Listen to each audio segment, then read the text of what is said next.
my dudes, my guys, my freaking boys. Let's get to the bottom of this 240. I have a leak down tester here, and we're gonna see. Let's see if it'll stump us again. So if you're new here, this 240 right here has what's the right word? Been giving me the most of a struggle.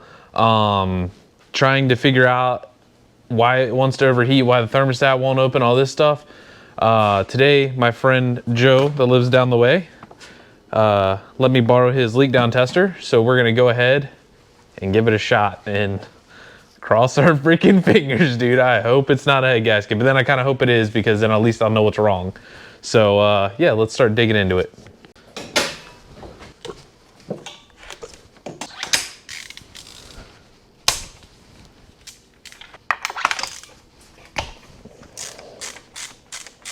Okay, so in my professional opinion here, I don't know if this will focus better like this. All of these plugs look fine to me. It's just kind of concerning these three are wet and this one's dry. So I haven't started the car today. It's just been sitting here, so that's interesting. But let's go ahead and try to get the motor to TDC and then start doing some leak down stuff. All right, read the instructions and the motor's supposed to be warm and the motor is not warm. But mainly we're just looking to see if we get any air out of the intake, the oil, or the antifreeze, the radiator. We put like 90 pounds in it. All right, let's see what the next cylinder is talking about. And we'll go ahead and crank the pressure up again. That one's still like 70. I can still hear air coming out of here. So let's try another one, see how that one goes. Okay, so now we have it on cylinder 3. I still hear stuff coming out the valve cover, but apparently that's not that bad. So I guess we'll let that sit for a second and see how it wants to act, and then yeah, move on to the last one. So I called my buddy Cam, and Cam said, because we're only worried about the head gasket, so as long as nothing's coming out the coolant, then we're fine. No air out the radiator, no nothing like that, which not a single drop has come out of the radiator, not a single little psh of air, nothing has come out the radiator. So we still have one more cylinder to go though. It could change, so let's go. It was almost good. I would say we found our problem.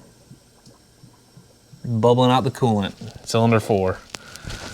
So we do have a blown head gasket in cylinder 4.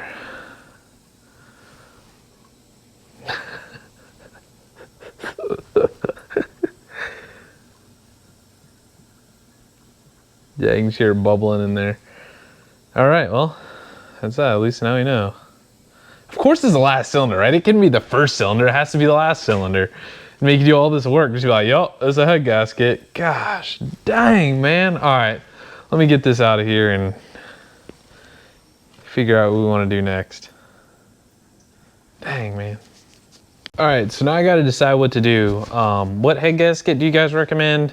I also have to figure out how to do this or have somebody come help me do it. But yeah, definitely needs a head gasket. I don't know if that's why the thermostat's not opening, but it definitely does need a head gasket. There's also like a metal tube that runs under the intake manifold, and my buddy Mike said that sometimes those get really like filled up with like sediment almost or something.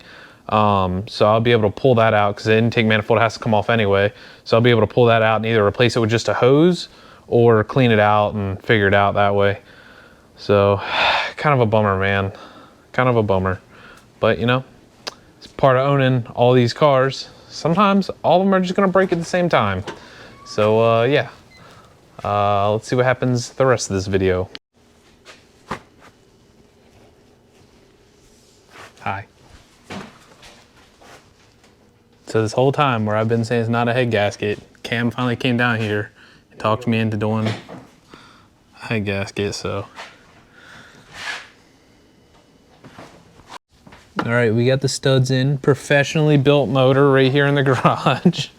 So we got the studs in, the heads are, or the blocks all cleaned up, and then we got the head cleaned up enough right here.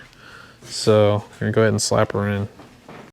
All right, so everything's back together now. We are literally just the intake tube and plugging in the MAF sensor away from being able to start this thing. Oh, and I need a fuel line. I didn't buy enough fuel line. These lines were so crusty that they just exploded. when I try to take them off. So that's not ideal, but I need more. I think it's the return. I need the return, more hose of that, and then just hook up the coolant hoses and stuff like that, and then I can start this unit. So man, I really hope this works. I'm starting to lose motivation a little bit. So let's cross our fingers, guys. All right, so everything's all buttoned up after this head gasket job. I've never done a head gasket in one of these. The timing is apparently real hard to set. So hopefully it's right. I guess I'm gonna prime the key a couple times, make sure there's no leaks, and then try to start it. All right, let's just cycle the key a couple times.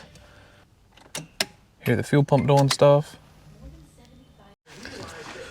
Just triple check all the fuel lines because I just replaced them. Let's see, let's grab a light.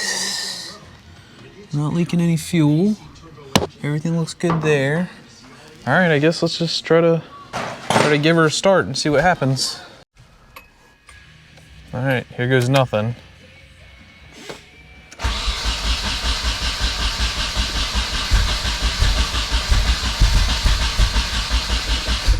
Just trying, the timing might be off. All right, so after some minor complications,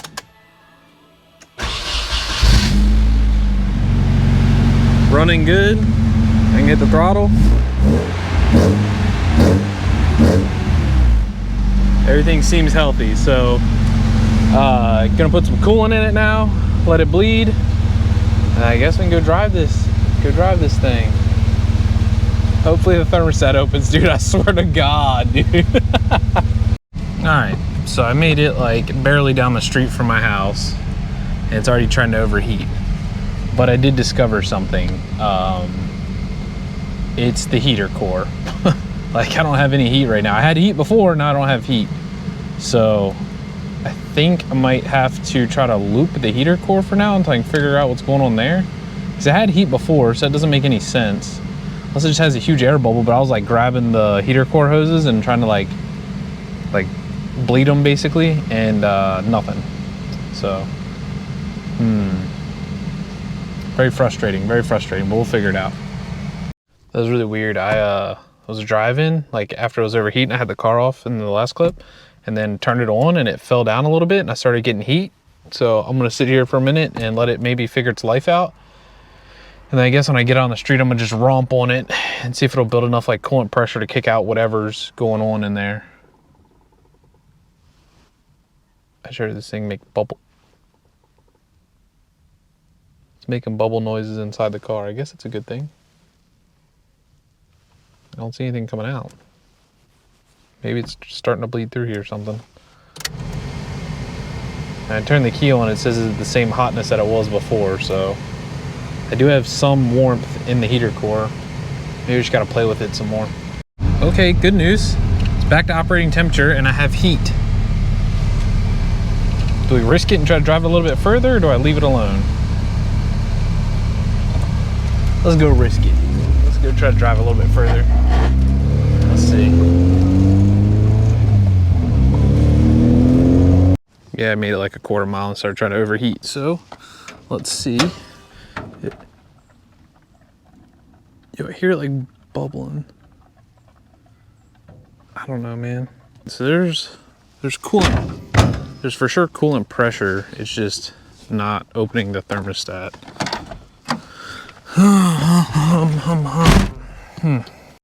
So it's kicked out coolant into the overflow, which is fine. Not really, but I think it might just be an air bubble, because now the heater hose coming out has a little bit of warmth to it. Not nearly as hot as going in, but it's got a little bit of warmth to it. And when I like squeeze it, I can hear bubbles moving. So I'm wondering if it just needs to bleed more. I know these things are a pain to bleed, but it's the only thing I can think of now. But we're just sitting here letting it cool off for a second before we start. I'm gonna go romp on it one more time. You can see the coolant bottle out there. And I have a ton of heat in the car. Like, it's actually hot in here right now. So I'm thinking maybe it's just working an air bubble out, right? Seems logical, I guess. Cause that's the only thing I can really think of. I guess I'm gonna just sit here and let it bleed out and see what happens. Hopefully this is the last overheating video with the 240, man. Ah, so frustrating. Well, we're driving, the car's not overheating, the thermostat's not opening, we debeated a tire, and I'm just trying to make it home now. This is less than ideal. It's just dragging the exhaust and everything, as you can hear. But we're driving literally on the wheel. The wheel just debeated. Easy does it. Well, that's a really expensive wheel to mess up. Merry Christmas, y'all. See y'all in the next one. God dang it.